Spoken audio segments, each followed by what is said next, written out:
Welcome back. मैं धनंजय कुमार आपका स्वागत करता हूं आपके अपने YouTube channel Edu to India में। लास्ट वीडियो में हम इलेक्ट्रिक डाइपोल पढ़ा रहे थे, उसी का ये सेकंड पार्ट है। अब उसी को आगे बढ़ाएंगे। तो आज स्टार्ट करेंगे electric dipole in uniform electric field. तो ये मतलब क्या हुआ कि अगर कोई डाइपोल अगर यूनिफॉर्म इलेक्ट्रिक फील्ड में है तो वो किस तरह से बिहेव करेगा उसके बारे में। तो सबसे पहले देखते हैं क्या, ये मान लीजिए कोई यूनिफॉर्म इलेक्ट्रिक फील्ड है,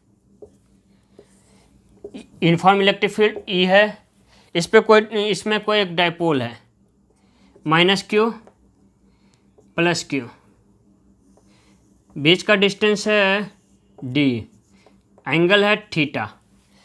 तो ये पॉजिटिव वाले चार्ज के कारण इलेक्ट्रिक फोर्स इधर लगेगा, निगेटिव वाले चार्ज पे इलेक्ट्रिक फोर्स इधर लगेगा। तो एफ नेट क्या हो जाएगा, तो एफ नेट बराबर हो जाएगा पॉजिटिव वाले चार्ज पे हो जाएगा क्यू ई, मतलब डायरेक्शन इलेक्ट्रिक फील्ड का डायरेक्शन में हो जाएगा नेट फोर्स, अब प्लस क्यू इंटू ई इसका लेकिन डायरेक्शन निगेटिव साइन में होगा। तो यहाँ से एफ नेट क्या आ जाएगा, जीरो। एफ नेट जीरो आया, मतलब कि अगर कोई अगर डाइपोल यूनिफॉर्म इलेक्ट्रिक फील्ड में है तो उस पर एफ नेट क्या हो जाएगा, जीरो। लेकिन इस पर एक टॉर्क लगेगा, टॉर्क इस पर एक कपल लगता है, जैसे हम रोटेशन मैकेनिक्स में पढ़े थे कि जैसे कोई यूनिफॉर्म दो फोर्स एफ दोनों अपोजिट डायरेक्शन में किसी हिंज के थ्रू लगता है तो ये इसे मूव कराना चाहेगा, ये इसे मूव कराना चाहेगा। तो इस पॉइंट से एक कपल प्रोड्यूस होगा, जिसे ये प्रोड्यूस कपल प्रोड्यूस होगा। इसके कारण फिर कपल के कारण टॉर्क जनरेट होगा। टॉर्क जनरेट क्या होगा, टॉर्क इसको इस पॉइंट के थ्रू ये रोटेशन कराना स्टार्ट कर देगा। तो टॉर्क बराबर क्या होता है, तो यहाँ से टॉर्क बराबर हो जाता है फोर्स इनटू परपेंडिकुलर डिस्टेंस। तो ये क्या हुआ, इस पे फोर्स लग रहा है इलेक्ट्रिक फोर्स राइट साइड में, इस पे इलेक्ट्रिक फोर्स लग रहा है लेफ्ट साइड में। तो ये इसे राइट साइड मूव कराना चाह रहा है, ये इसे लेफ्ट साइड मूव कराना चाह रहा है। तो जो ये पॉइंट मिड पॉइंट से ये फोर्स इसको ये क्लॉकवाइज रोटेशन कराना चाह रहा है, ये फोर्स इसको एंटी क्लॉकवाइज रोटेशन करा रहा है। तो ये पॉइंट से ये रोटेशन करा देगा। तो इस पर एक टॉर्क के कारण इस पर एक रोटेशन होगा। तो जो टॉर्क होगा फोर्स इनटू परपेंडिकुलर डिस्टेंस। तो फोर्स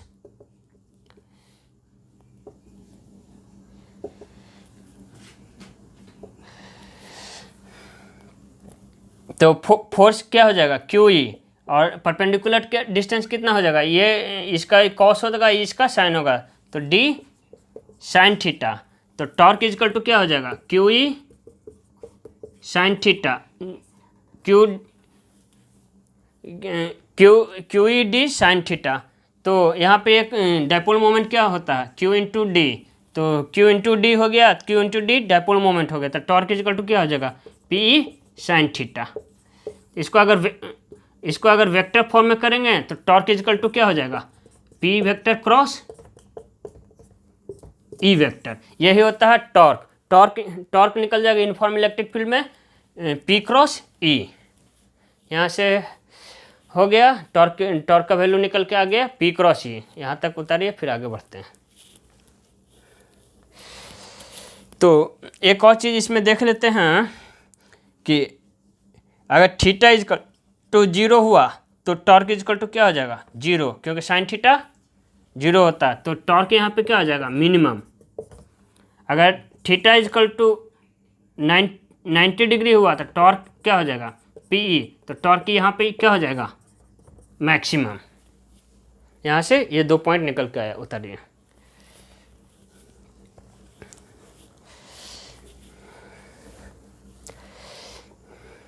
इसके बाद पढ़ेंगे कि potential energy of a dipole in uniform electric field.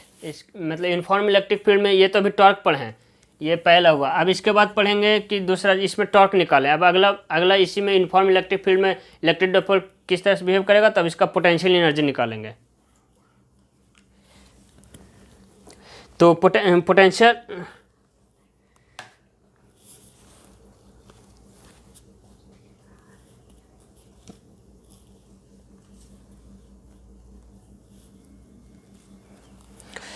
तो potential energy due to potential energy of a dipole in uniform electric field.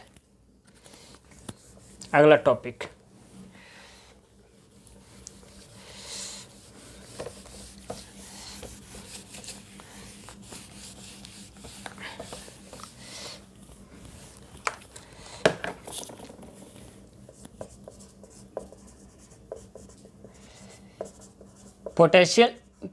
Potential energy of dipole in uniform electric field.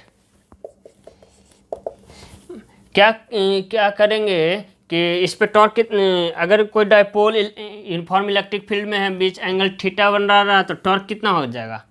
Torque is equal to क्या हो जाएगा? P sine theta.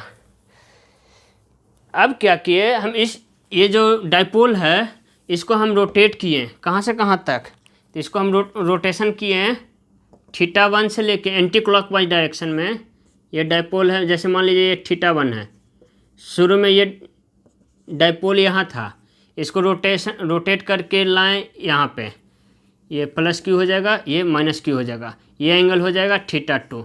Means क्या कि ये जो dipole था उसको हम स्टार्टिंग मतलब ये इलेक्ट्रिक फील्ड से एंगल बना रहा था थीटा 1, और उसको स्लोली रोटेशन किए, जिससे इसका काइनेटिक एनर्जी चेंज नहीं हुआ। तो वर्क डन जो होगा वही होता है उसका। तो इसको हम क्या किए, डाइपोल को हम रोटेट किए हैं एंटी क्लॉकवाइज में, एंटी क्लॉकवाइज स्लोली इसलिए क्योंकि इसका काइनेटिक एनर्जी में चेंज ना हो, तो इसलिए हम इसको रोटेट किए हैं। तो कहाँ से कहाँ तक किए हैं? थीटा 1 से थीटा 2 तक इसको हम रोटेट किए हैं, थीटा 1 से लेके थीटा 2 तक।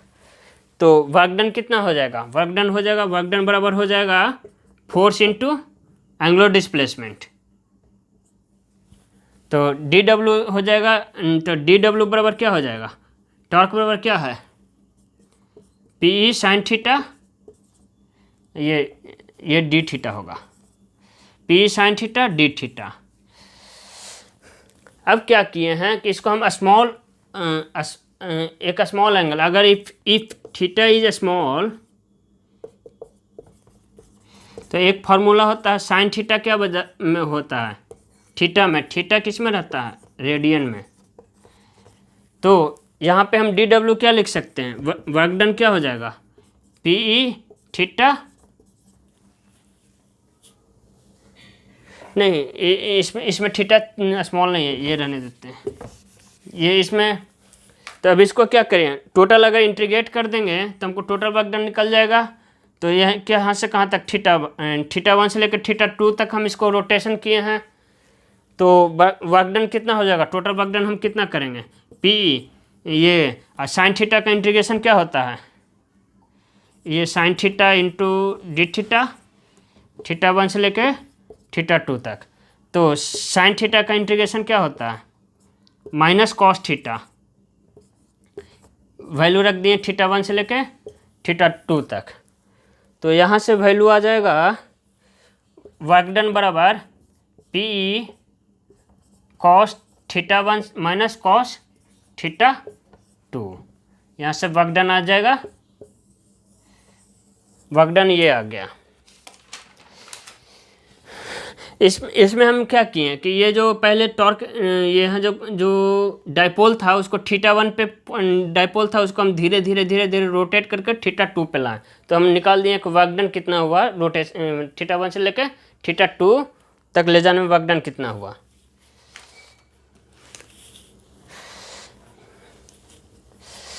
एक पिछले हम पोटेंशियल एनर्जी जब पढ़ा रहे थे तो एक चीज़ बताए थे कि जो ये एक्सटर्नल फोर्स का जिसके द्वारा वर्क डन हो रहा, वो इलेक्ट्रिक फोर्स के वर्क डन का निगेटिव होगा। Work done by external force is negative of work done by electric force. तो work done by electric force कितना हो जाएगा? Work done by electric force क्या हो जाएगा? इसका निगेटिव ऑफ, तो negative of P E cos theta 1 minus cos theta 2। एक एनर्जी कंजर्वेशन में एक फार्मूला था, work done by all the conservative force, work done by all the conservative force is equal to होता minus of change in potential energy, ये होता है। तो चूँकि इलेक्ट्रिक फोर्स कंजर्वेटिव फोर्स है, तो for conservative force work done by conservative force is equal to क्या हो जाएगा, minus of change in potential energy. तो इलेक्ट्रिक फोर्स का कौन सा फोर्स है, तो एक कंजर्वेटिव फोर्स होता है, क्योंकि कंजर्वेटिव फोर्स क्या कहलाता है, कंजर्वेटिव फोर्स कहलाता है जो इनिशियल और फाइनल पोजीशन पर सिर्फ डिपेंड करे, और बीच में क्या हो रहा है वो पाथ पर डिपेंड नहीं करता। मतलब ये जैसे ये कोई इनिशियल पॉइंट है, ये कोई फाइनल पॉइंट है, यहाँ से यहाँ तक वर्क डन करने में जो कार्य लगेगा, जो यहाँ से यहाँ तक, जो यहाँ से यहाँ तक, मतलब तीनों के द्वारा वर्क डन इक्वल आएगा, क्योंकि ये सिर्फ और सिर्फ डिपेंड करता है इनिशियल और फाइनल पोजीशन पे कंजर्वेटिव फोर्स। तो conservative force for conservative force work done by conservative force होता है minus of change in potential energy. तो यहाँ से चेंज इन पोटेंशियल एनर्जी क्या आ जाएगा, minus of work done by electric force. तो work done by electric force का माइनस करेंगे तो क्या आ जाएगा, P E cos theta 1 minus cos theta 2, क्योंकि इसका अगर निगेटिव करेंगे तो ये पॉजिटिव में चेंज हो जाएगा। तो ये हो जाएगा you theta 2 minus U theta 1, मतलब पोटेंशियल एनर्जी एट थीटा 2 और पोटेंशियल एनर्जी एट थीटा 1। तो यहाँ से P cos theta 1 minus cos theta 2। तो अब हम इसको जनरलाइज कर देते हैं। तो जनरलाइज कर दिए हैं, तो यू थीटा बराबर क्या आ जाएगा, पी। अब कॉस थीटा 2 माइनस साइन के साथ माइनस कॉस थीटा 1,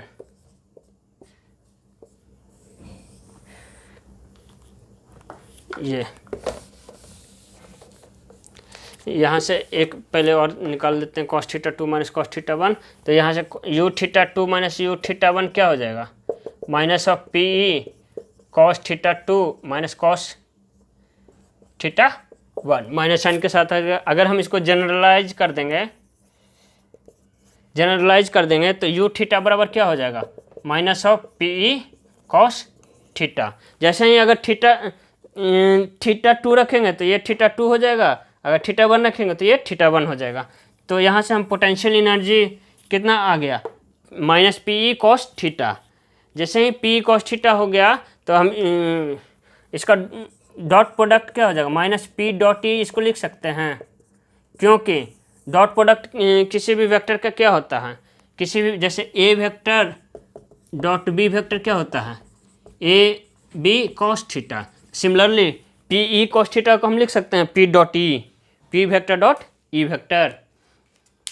तो सबसे पहले क्या किए, वर्क डन निकालने के लिए इसमें थीटा 1 से लेकर थीटा 2 तक वर्क डन बराबर क्या हो जाएगा, फोर्स इंटू डिस्प्लेसमेंट। यहाँ से एंगुलर डिस्प्लेसमेंट हो रहा, तो यहाँ पे टॉर्क इंटू एंगुलर डिस्प्लेसमेंट हो जाएगा। डिस्प्लेसमेंट कहाँ से कहाँ तक किए, थीटा 1 से लेकर थीटा 2 तक। तो थीटा 1 से लेकर थीटा 2 तक किए हैं, तो यहाँ हो जाएगा पी साइन थीटा, क्योंकि टॉर्क होता है पी साइन थीटा। यहाँ से वर्क डन निकाल दिए हैं। वर्क डन, तो जो ये वर्क डन क्या हुआ, एक्सटर्नल फोर्स, जो हम धीरे धीरे यहाँ से यहाँ तक थीटा 1 से थीटा 2 तक ले गए। तो work done by external force is negative of work done by electric force. तो work done by electric force क्या हो जाएगा, इसका निगेटिव, तो इसका निगेटिव किए तो minus P cos theta 1 minus cos theta 2, इसका निगेटिव।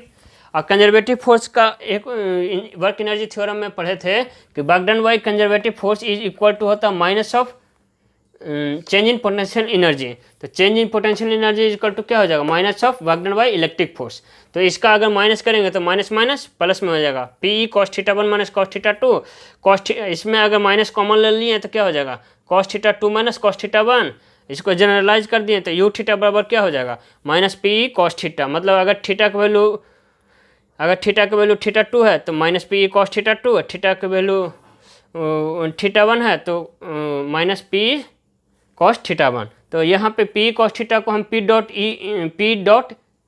ई वेक्टर लिख सकते हैं। तो यू यहाँ से हमको पोटेंशियल एनर्जी का मान आ गया U theta is equal to minus P dot E vector. उतारिए फिर आगे बढ़ते हैं।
अब आगे बढ़ते हैं।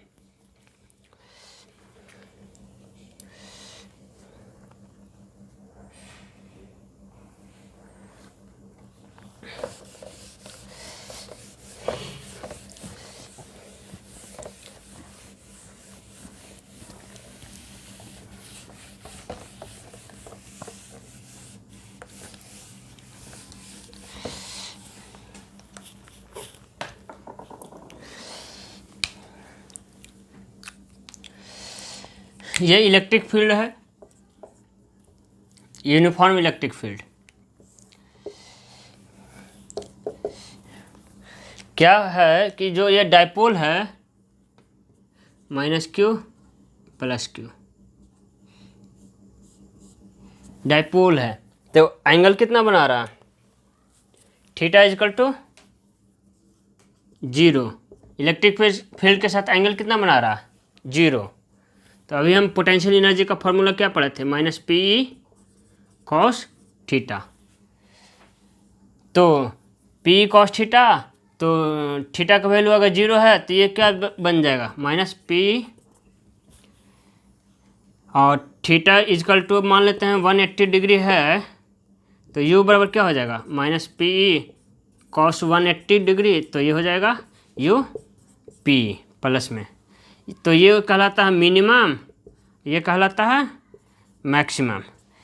जब थीटा ये हो जाएगा तो इसे बोला जाता है स्टेबल इक्विलिब्रियम, स्टेबल इक्विलिब्रियम। ये होता है अनस्टेबल। अब ऐसा क्यों होता है जो देखते हैं।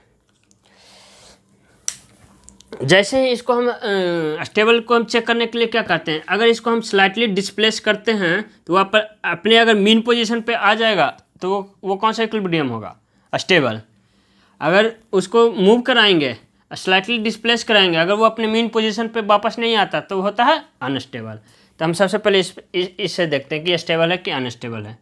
तो थीटा इजकल टू इसमें 0 डिग्री है, तो इसको अगर हम स्लाइटली मूव कराए हैं,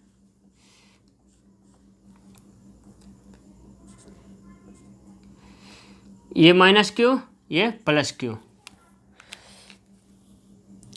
प्लस क्यू है, इसको हम स्लाइटली मूव कराए हैं ऊपर थीटा, तो क्या हुआ, इस पे फोर्स कितना किधर लगेगा, इस पे फोर्स लगेगा इस डायरेक्शन में, इलेक्ट्रिक फोर्स, इस पे फोर्स लगेगा इस डायरेक्शन में।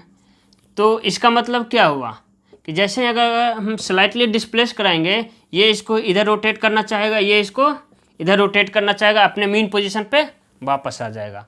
तो इसका मतलब अगर थीटा इजकल टू 0 हुआ तो वो स्टेबल इक्विलिब्रियम हुआ, क्योंकि अगर इसमें हम स्लाइटली डिस्प्लेस करा रहे हैं तो वापस अपने मीन पोजीशन पे जाना चाह रहा है।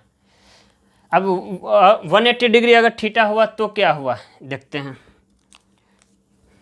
अगर एंगल बिटवीन इलेक्ट्रिक डाइपोल और इलेक्ट्रिक फील्ड के बीच में एंगल अगर 180 डिग्री हुआ तो क्या हुआ, जैसे यहाँ पे प्लस क्यू है, यहाँ पे माइनस क्यू है, तो इलेक्ट्रिक डाइपोल ये हुआ। इसको अगर हम स्लाइटली डिस्प्लेस कराएंगे मान लेते इधर हुआ तो ये प्लस क्यू हो जाएगा, ये माइनस क्यू हो जाएगा। इस डायरेक्शन में स्लाइटली डिस्प्लेस हम थीटा एंगल कराएं, तो अब इस डायरेक्शन में स्लाइटली डिस्प्लेस कराएं तो इस पर फोर्स किधर लगेगा, इलेक्ट्रिक फोर्स इधर, इस पर इलेक्ट्रिक फोर्स किधर लगेगा, इधर। अब क्या होगा, जैसे ही इसको हम स्लाइटली डिस्प्लेस कराएंगे तो ये इसको इधर रोटेट करना चाहेगा, ये इसको इधर रोटेट करना चाहेगा, तो वो अपने मीन पोजीशन पे नहीं आया, वो अपोजिट डायरेक्शन में चला गया, इसलिए ये अनस्टेबल इक्विलिब्रियम कहलाता है। इस पर नेट फोर्स कितना हो जाएगा, 0। क्यों? क्योंकि इधर पे इस पॉइंट पे इलेक्ट्रिक फोर्स किधर लग रहा है, इधर। इस पॉइंट पे इलेक्ट्रिक फोर्स लग रहा है इधर। तो स्टार्टिंग में नेट इलेक्ट्रिक फोर्स कितना है, 0। लेकिन अगर थीटा इजकल टू 0 डिग्री हुआ तो स्टेबल इक्विलिब्रियम आएगा, और थीटा इजकल टू अगर 180 डिग्री हुआ तो अनस्टेबल आएगा। थीटा इजकल टू 0 पे पोटेंशियल एनर्जी कितना हो जाएगा, माइनस पी, जो मिनिमम होता है, और मैक्सिमम होता है किस पे, थीटा इजकल टू 180 डिग्री पे, जिसका वैल्यू होता है प्लस ई। अगर इक्विलिब्रियम आया तो इसमें एसएचएम होगा। अगर एसएचएम का कंडीशन क्या क्या है, हमें इलेक्ट्रोस्टैटिक्स के शुरू में ही बताए थे। एसएचएम होने के लिए 3 कंडीशन, सबसे पहले स्टेबल इक्विलिब्रियम होना चाहिए, एफ नेट 0 होना चाहिए, अगर इक्विलिब्रियम आया तो स्टेबल इक्विलिब्रियम होना चाहिए। तो इसमें दोनों के सारा तो ये एसएचएम करेगा, तो एसएचएम करेगा तो इसका टाइम पीरियड निकालना है, तो आगे हम एसएचएम टाइम पीरियड निकालेंगे एसएचएम का।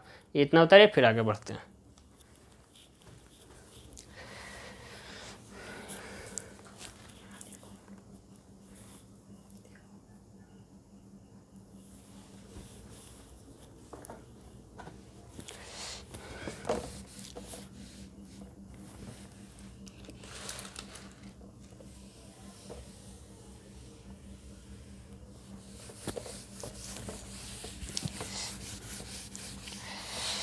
इसमें हम एंगुलर डिस्प्लेसमेंट कर रहे थे, स्मॉल एंगुलर डिस्प्लेसमेंट, तो इसमें हो जाएगा angular SHM, angular SHM for stable equilibrium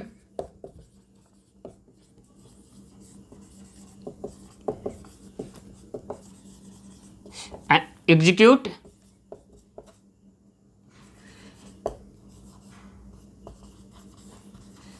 angular SHM execute करेगा। मान लिए if slightly displaced angular displacement अगर हम थीटा किए हैं, थीटा इज वेरी स्मॉल, अगर एंगुलर डिस्प्लेसमेंट हम थीटा किए हैं तो इस पर रीस्टोरिंग फोर्स, जैसे ये कोई इलेक्ट्रिक फील्ड है, यहाँ पे थीटा इजकल टू क्या था, 0 डिग्री। अगर एंगुलर डिस्प्लेसमेंट हम थीटा किए माइनस क्यू प्लस क्यू, ये अगर एंगुलर डिस्प्लेसमेंट थीटा किए हैं तो रीस्टोरिंग फोर्स कितना लगेगा, तो जो इसको टॉर्क वापस लाना चाह रहा होगा वही होगा।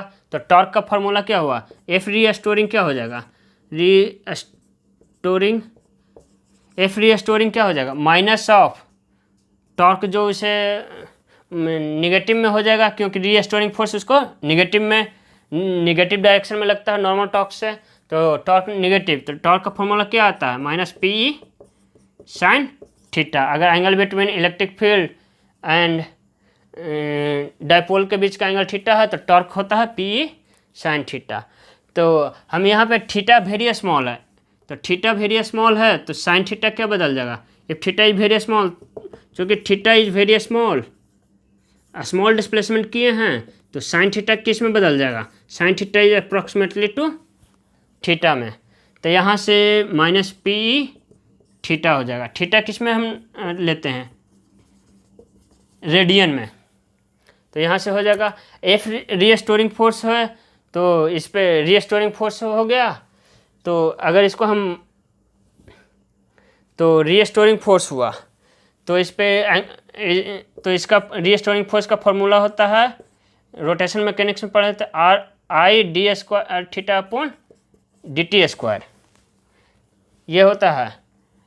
रीस्टोरिंग का हो जाएगा आई इंटू, आई होता है मोमेंट ऑफ इनर्शिया, तो यहाँ से D square theta upon D T square क्या हो जाएगा, minus P E upon I theta.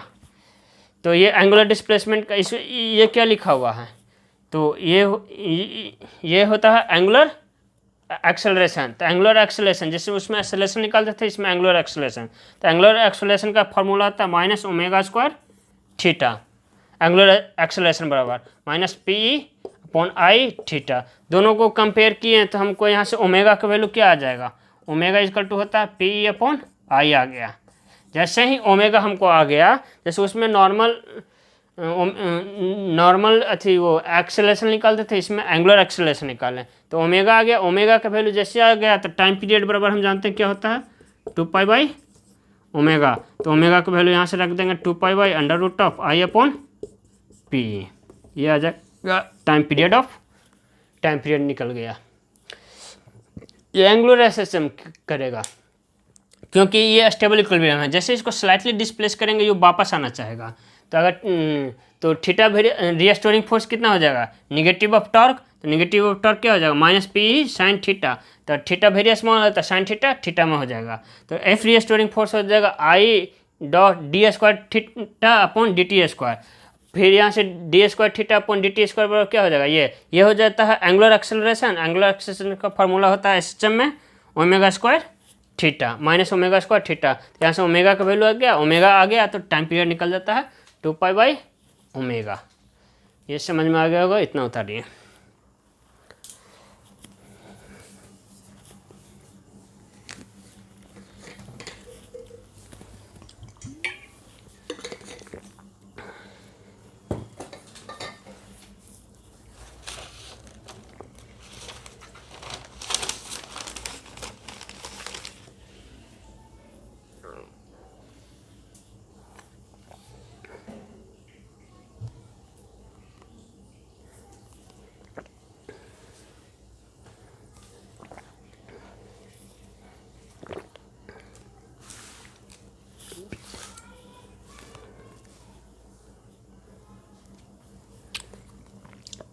अब एक क्वेश्चन करते हैं, अभी तक जितना पढ़े उससे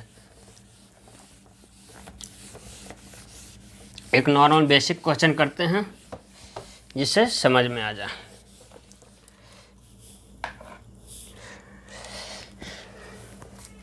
जैसे क्वेश्चन है इलेक्ट्रिक फील्ड दिया हुआ है 4×10⁵ न्यूटन पर कूलम, एल का डिस्टेंस दिया हुआ 4 centimetre, angle between theta 60 degree दिया हुआ है, और दिया हुआ है टॉर्क निकल के आया है 8√3 Newton metre.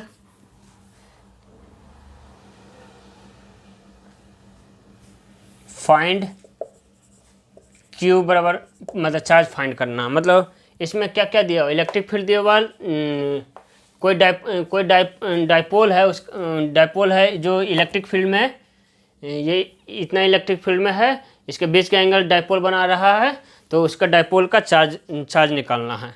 Distance between dipole का जो डिस्टेंस है वो दिया हुआ 4 सेंटीमीटर। तो निकालना है कि चार्ज कितना होगा उस डाइपोल पे, charge on dipole, charge on dipole पे चार्ज कितना होगा। जैसे ये कोई डाइपोल है -q + q, इलेक्ट्रिक फील्ड दिया हुआ है ई डायरेक्शन में, एंगल बना रहा है थीटा = 60 डिग्री। तो हमको ये q निकालना है। तो टॉर्क का एक फॉर्मूला पढ़े थे क्या, Pe sin थीटा। तो वैल्यू पुट कर देंगे, टॉर्क कितना है 8√3, P कितना दे हुआ, P क्या होता है Q × D कितना दिया हुआ 4 सेंटीमीटर 10⁻⁻²। इलेक्ट्रिक फील्ड कितना दिया हुआ 4 × 10⁵ इंटू साइन 60 हो जाएगा। तो यहाँ से 8√3 बराबर हो जाएगा Q × 4 × 10⁻⁻² इंटू 4 × 10⁻⁻5 इंटू साइन 60 कितना होता है √3/2। यहाँ से ये 2 टाइम्स कट गया, 2 से ये 4 कट गया, ये √3 से √3 कट गया, ये 4 से 4 कट गया तो इधर 1 आ जाएगा, तो Q बराबर क्या हो जाएगा 1/10 ये 3 आ जाएगा। तो जैसे ही ये आ जाएगा तो ये बराबर हो जाएगा 10⁻³ कूलम आ जाएगा, क्योंकि हम सारे ऐसा यूनिट में रखे थे। इसको लेंथ को सेंटीमीटर को चेंज किए मीटर में तो ये बन गया। तो यहाँ से आ जाएगा Q का value 10⁻³ coulomb.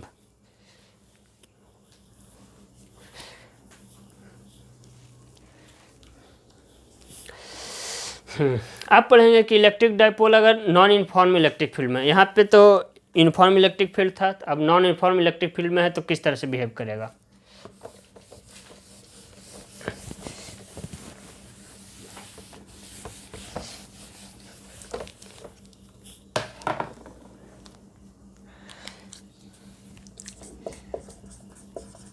Electric dipole in non uniform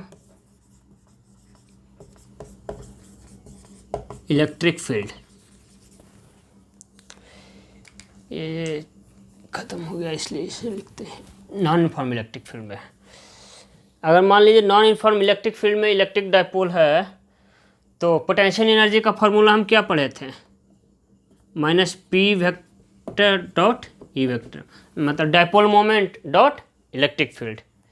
तो नॉन यूनिफॉर्म इलेक्ट्रिक फील्ड में है तो work done by conservative force बराबर क्या हम पढ़े हैं, work done by conservative force क्या होता है, negative of change in potential energy. Work done by conservative force मतलब इलेक्ट्रिक फोर्स इनटू डिस्प्लेसमेंट बराबर क्या हो जाएगा, कंजर्वेटिव फोर्स। तो ये हो जाएगा, ये हो जाएगा, ये वैल्यू आ जाएगा। तो ये तो ये यू होगा पोटेंशियल एनर्जी। तो वर्क डन बाई ये इलेक्ट्रिक फोर्स हो जाएगा क्या, ΔU/ΔR। ये तो बड़ा सा चेंज के लिए हो गया, क्योंकि ये हमको छोटा सा चेंज लेना है, क्योंकि इलेक्ट्रिक डाइपोल नॉन यूनिफॉर्म है। तो work done by electric force क्या हो जाएगा, work done by electric force हो जाएगा, work done by electric force हो जाएगा, स्मॉल चेंज हम कर देते हैं DU/DR। तो ये स्मॉल चेंज के लिए हमको आ जाएगा, ये हो जाएगा बड़ा चेंज के लिए ये वैल्यू हो जाएगा।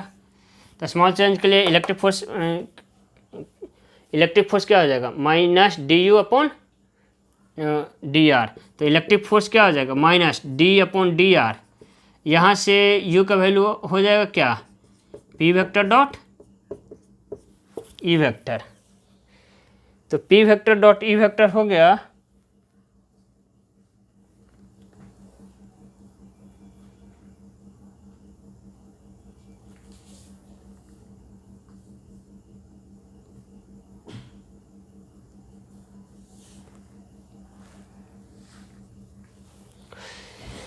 Work done by conservative force होता है पोटेंशियल एनर्जी।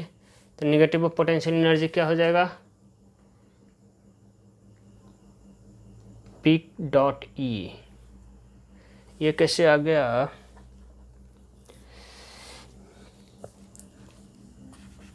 यहाँ पे ये आएगा, क्यों आएगा,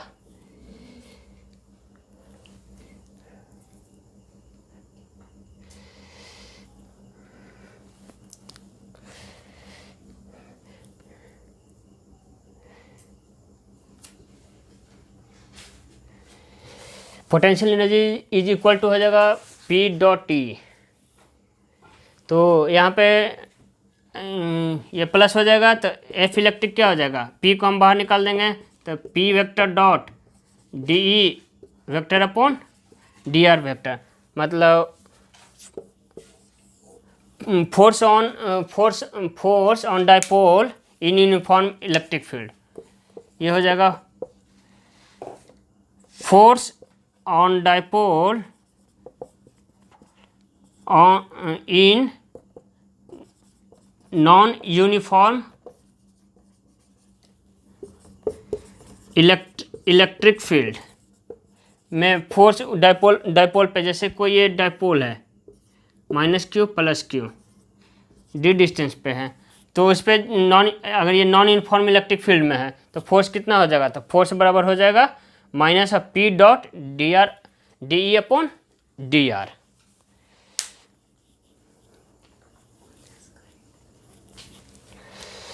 अब इसके बाद एक लास्ट, अब ये इलेक्ट्रिक डायपोल का एक लास्ट टॉपिक पढ़ेंगे, उसके बाद इलेक्ट्रिक डायपोल पूरा समाप्त हो जाएगा।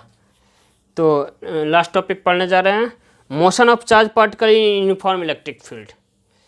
ये अब ये पढ़ते हैं कि अब ये इलेक्ट्रिक डायपोल यहाँ तक समाप्त हो गया। अब इसके बाद पढ़ते हैं आज के वीडियो का लास्ट टॉपिक।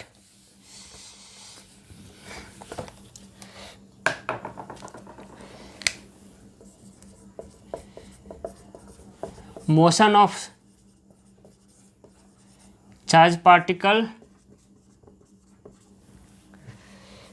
इन यूनिफॉर्म इलेक्ट्रिक फील्ड। जैसे मान लीजिए कोई ये पॉजिटिव है, पॉजिटिव है, पॉजिटिव है, पॉजिटिव है, यहाँ पे negative negative negative, electric field का डायरेक्शन क्या हो जाएगा? Positive to negative.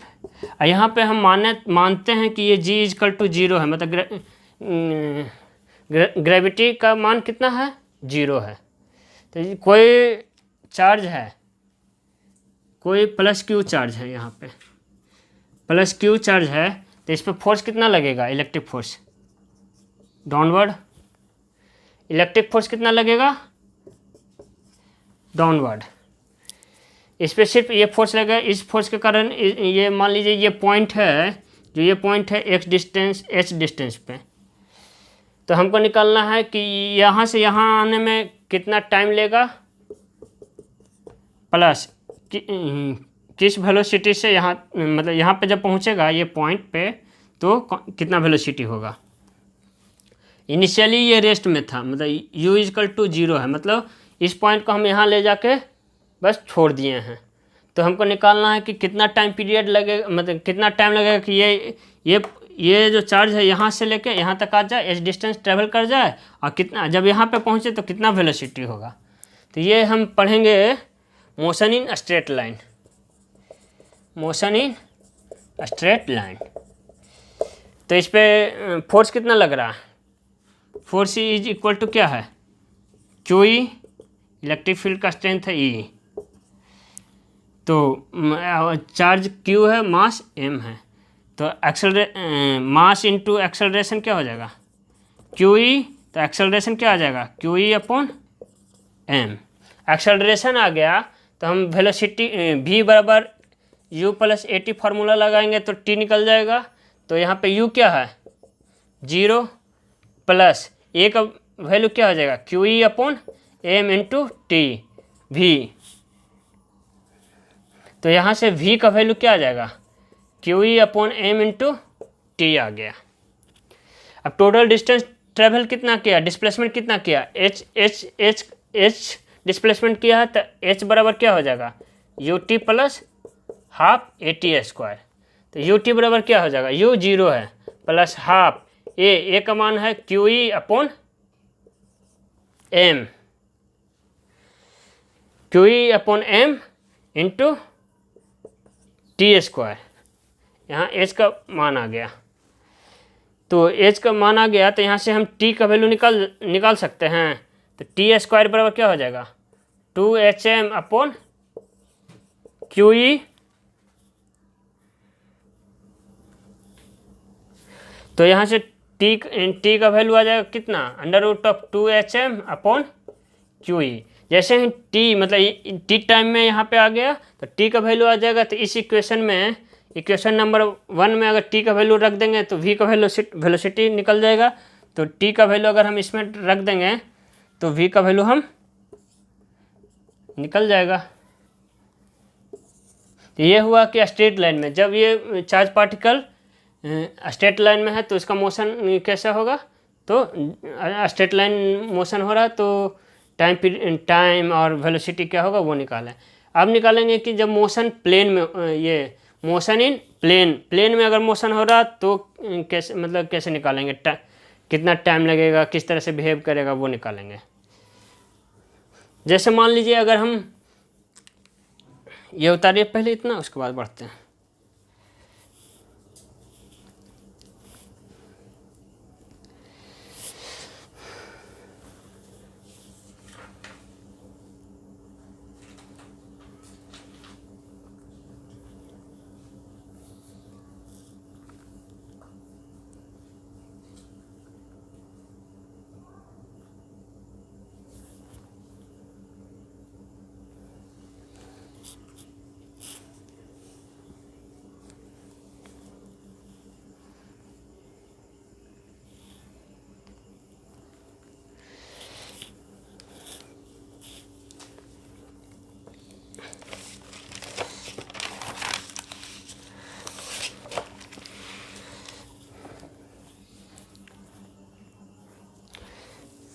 अब मोशन इन ए प्लेन पढ़ेंगे, इसका क्या मतलब हुआ।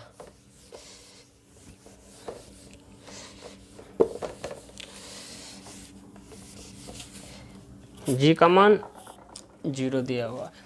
मान लेते हैं कि कोई चार्ज को अगर हम इस तरह से प्रोजेक्ट किए, Q मास M और V वेलोसिटी से इसको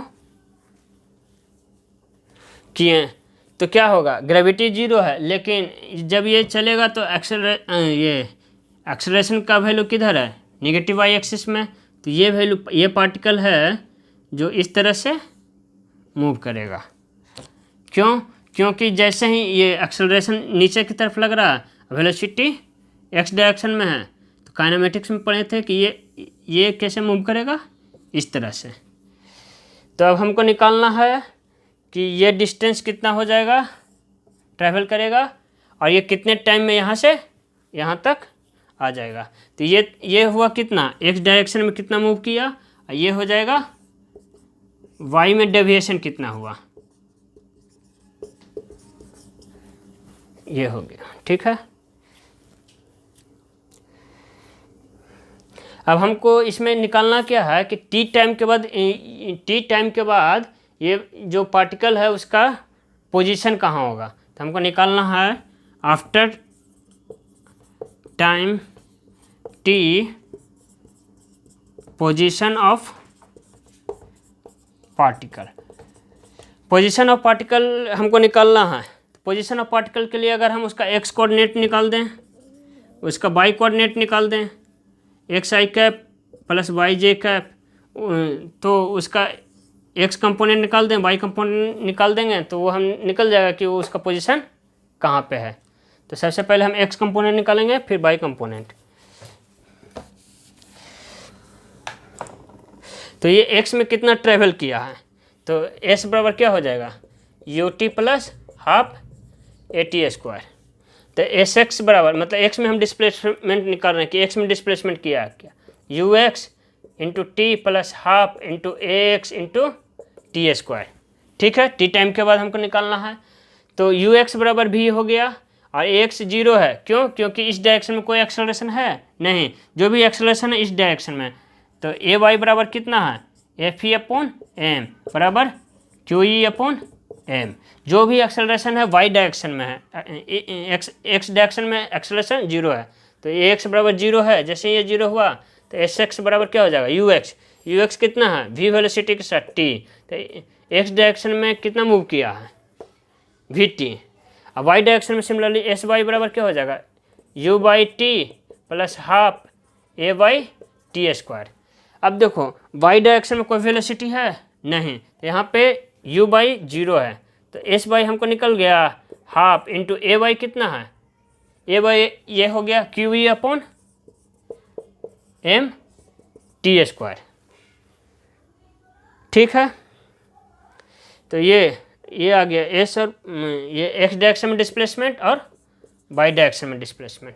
अगर टी का तो एक्स डायरेक्शन में डिस्प्लेसमेंट मान लेते हैं एक्स है, वाई डायरेक्शन में डिस्प्लेसमेंट वाई है, तो ये हो जाएगा एक्स, ये हो जाएगा वाई। तो टी का वैल्यू अगर हम इसमें पुट कर देंगे तो वाई और एक्स में रिलेशन आ जाएगा। तो वाई इजकल टू क्या हो जाएगा, half of Q E upon M into T. T बराबर क्या हो जाएगा, एक्स बाई भी का होल स्क्वायर वाई। तो इससे एक्स और वाई में रिलेशन आ जाएगा, वाई इजकल टू क्या हो जाएगा, Q E upon 2m V square into X square. ये सब कांस्टेंट है क्योंकि दिया हुआ कांस्टेंट है। तो y is equal to X square का ग्राफ क्या होता है, पैराबोला। मतलब ये जो पाथ ट्रेवल करेगा वो पैराबोलिक पाथ ट्रेवल करेगा। इसको एक हम न्यूमेरिकल से समझते हैं तो ये ज़्यादा अच्छे से समझ में आएगा। तो एक न्यूमेरिकल इस पे देख लेते हैं, इतना तब तक उतारिए, उसके बाद एक न्यूमेरिकल देखेंगे।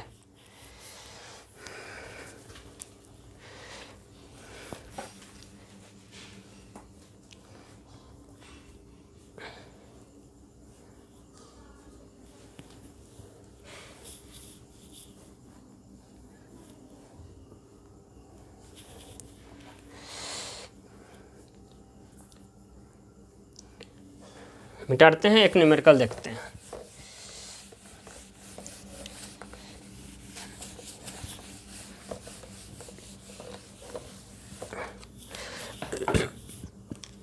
इलेक्ट्रिक फील्ड दिया हुआ है, ये इलेक्ट्रिक फील्ड दिया हुआ है कितना 5 न्यूटन पर कूलम आई कैप।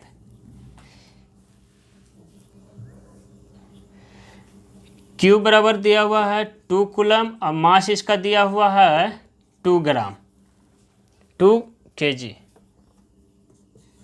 ये कोई चार्ज है यहाँ पे,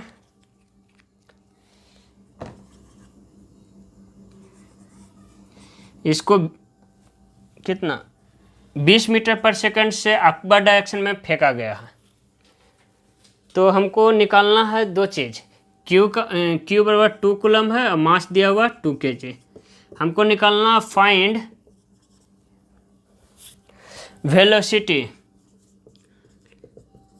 आफ्टर 4 सेकेंड, पहला क्वेश्चन। दूसरा क्वेश्चन निकालना है displacement after 4 second, displacement after 4 second के बाद इसका डिस्प्लेसमेंट कितना होगा वो निकालना है। सबसे पहले हमको वेलोसिटी निकालना 4 सेकेंड के बाद और डिस्प्लेसमेंट। तो इसका हम वेलोसिटी निकालना है तो वेलोसिटी का 2 कंपोनेंट आएगा, एक x आएगा एक y आएगा। इसमें ये माना गया कि g = 0 हो जाएगा और ए वाई का वैल्यू कितना हो जाएगा, ए वाई = क्या हो जाएगा, जो भी ये ए एक्स होगा क्योंकि इलेक्ट्रिक फोर्स किधर लग रहा है एक्स डायरेक्शन में, तो एफ इंटू एक्स कितना हो जाएगा क्यू इंटू ई। तो क्यू का वैल्यू कितना है 2 × 5 बराबर 10 न्यूटन लग रहा है एक्स डायरेक्शन में। तो ए एक्स का मान निकल जाएगा 10/2 बराबर हो जाएगा 5 मीटर पर सेकंड स्क्वायर इन एक्स डायरेक्शन लगेगा। वाई डायरेक्शन में ए वाई कितना है 0 क्योंकि ग्रेविटी 0 दिया हुआ है। ए एक्स हमको निकल गया है, ए वाई निकल गया है। तो हमको वेलोसिटी निकालना है, तो सबसे पहले वेलोसिटी का एक्स कंपोनेंट निकाल लेते हैं, वेलोसिटी का वाई कंपोनेंट निकाल लेते हैं। उसके बाद हम मतलब जो वेलोसिटी निकल के आ जाएगा तो वेलोसिटी का एक्स कंपोनेंट वाई कंपोनेंट निकालते हैं। तो वी वाई बराबर क्या हो जाएगा U by plus A Y into T. U Y कितना है 20 क्योंकि वाई डायरेक्शन में जा रहा है, तो प्लस 20 प्लस ए वाई कितना है 0 क्योंकि वाई डायरेक्शन में कोई भी एक्सेलरेशन नहीं है। तो 20 सेकंड के बाद वी वाई कितना हो जाएगा 20 मीटर पर सेकंड। अब हमको वी एक्स निकाल लेते हैं, वी एक्स कितना हो जाएगा you x plus A x into T. तो यू एक्स कितना है एक्स डायरेक्शन में वेलोसिटी 0, यहाँ पे एक्स डायरेक्शन में कोई वेलोसिटी है नहीं, जो भी है जो वाई डायरेक्शन में है, एक्स डायरेक्शन में नहीं है, वाई डायरेक्शन में। आई एक्स का वैल्यू कितना आया है हमको 5 मीटर पर सेकेंड। 5 इंटू टाइम कितने सेकंड के बाद 4 सेकंड के बाद, तो यहाँ से आ जाएगा 20 मीटर पर सेकंड वाई डायरेक्शन में भी। मतलब कि आफ्टर 4 सेकेंड ये वी वाई तो कांस्टेंट होगा क्यों, क्योंकि एक्सेलरेशन 0 है, एक्सेलरेशन 0 है तो कांस्टेंट वेलोसिटी से ये वाई डायरेक्शन में मूव करेगा। और फिर एक्स डायरेक्शन में वेलोसिटी 4 सेकंड के बाद कितना हो जाएगा तो भी हो जाएगा 20। तो नेट हो जाएगा, नेट वेलोसिटी क्या होता है V X I cap plus V Y J cap, मतलब वेलोसिटी का एक्स कंपोनेंट और वेलोसिटी का वाई कंपोनेंट। तो वी वेक्टर बराबर क्या हो जाएगा 20 I cap plus 20 J cap. तो मैग्नीट्यूड हमको निकल जाएगा कितना हो जाएगा 20√2 मीटर पर सेकेंड। ये तो पहला क्वेश्चन का आंसर आ गया। अब इसके बाद एक और है डिस्प्लेसमेंट निकालना है।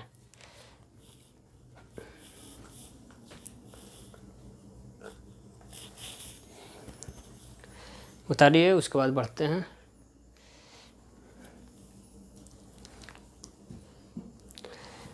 उम्मीद करते हैं उतर गया होगा।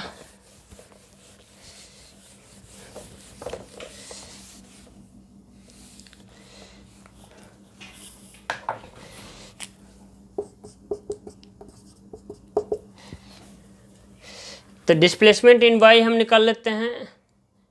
एस वाई बराबर क्या हो जाएगा, U by T plus half A by T square. A Y बराबर क्या है, 0 है, तो ये वैल्यू 0 हो जाएगा। यू बाई कितना है 20 मीटर पर सेकेंड, इंटू कितने टाइम के बाद, 4 सेकेंड के बाद, तो यहाँ से आ जाएगा 80 मीटर एस वाई का वैल्यू, मतलब एस में डिस्प्लेसमेंट कितना हुआ 80 मीटर का। अब एस एक्स मतलब एक्स में डिस्प्लेसमेंट क्या हो जाएगा, you x T plus half A x T square. X में कोई वेलोसिटी है नहीं, तो यू एक्स क्या हो जाएगा 0, तो ये हो जाएगा हाफ इंटू ए एक्स कितना है, एक्स का वैल्यू कितना है 5 इंटू टाइम का वैल्यू कितना है 4, तो यहाँ से 2 कैंसिल हो जाएगा, सॉरी 4 का स्क्वायर हो जाएगा, तो यहाँ से वैल्यू आ जाएगा क्या,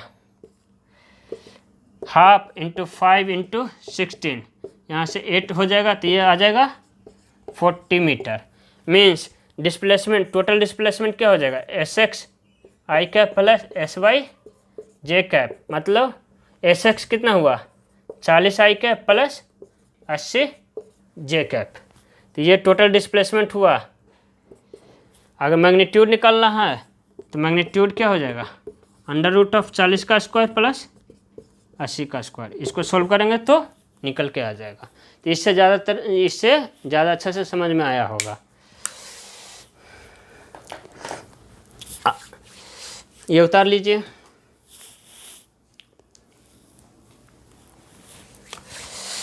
आज यहीं तक रखते हैं, उम्मीद करते हैं वीडियो अच्छा लगा होगा। इसके बाद सिर्फ मात्र इलेक्ट्रोस्टैट्स में एक टॉपिक बचा हुआ है, कंडक्टर को हम 2 वीडियो में लाएंगे, जिसके बाद फिर पूरा का पूरा इलेक्ट्रोस्टैट ख़त्म हो जाएगा। उम्मीद करते हैं वीडियो अच्छा लगा होगा। अच्छा लगा है तो लाइक करें, सब्सक्राइब करें और दोस्तों को शेयर करते हैं। मिलते हैं नेक्स्ट वीडियो में। Okay, bye bye.